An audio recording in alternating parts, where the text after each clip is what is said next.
So imagine all my little doodles around here is us making a really pretty world, right? And like, imagine where you know, the Tin Man the Lion in Wizard of Oz.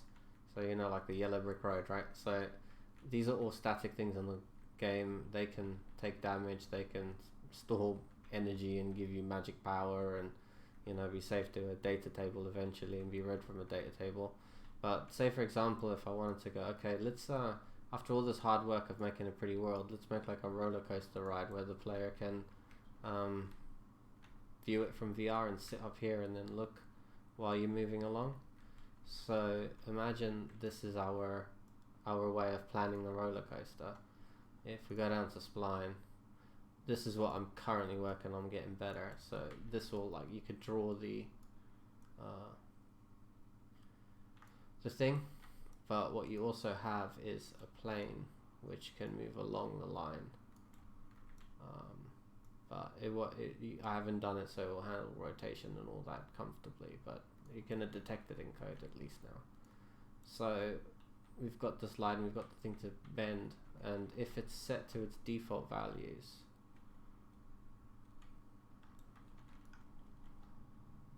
like that, it's pixel perfect with the material that you assign to it.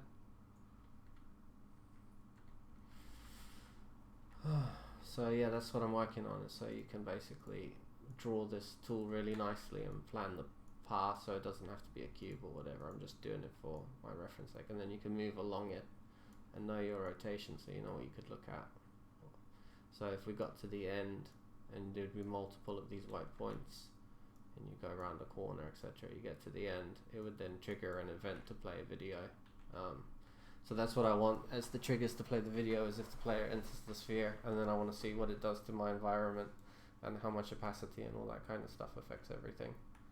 And green screen, and then I'll also put like some 2D screens here that begin playing when I get to the end and tie it into the player character.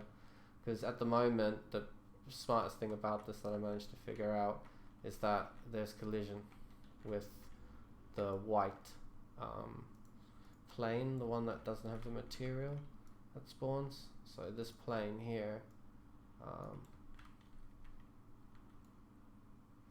which is, I'm still figuring out exactly, this one handles collision. So if this changes in shape, you get collision.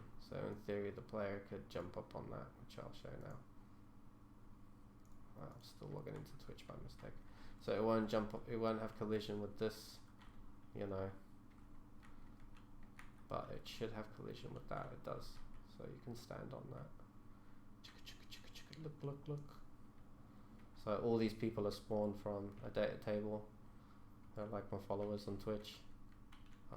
And this, I want to tie both of the systems in together. So say for example, you look at follower 1, you'll see their name, Potato Witch, and you'll see how strong they are and how much key value they have, and you'll notice over time these values will go up slowly. See, the stamina just went up. And they can all meditate. They've all got cameras. Their cameras can be made active, so you could like switch between different people as well quite easily. But as you can see, I don't have any like meshes or materials. I just used like a couple of the default character skins. And when these guys are spawned in, because they're different than the main character, they get given a particle effect just to be like they're turned on, if that makes sense. And if you go close to them, it'll go key barriers tingling, which basically triggers a overlap event that's like, oh, you're actually close to, who are you close to? So it just lets the two people communicate with each other. So yeah.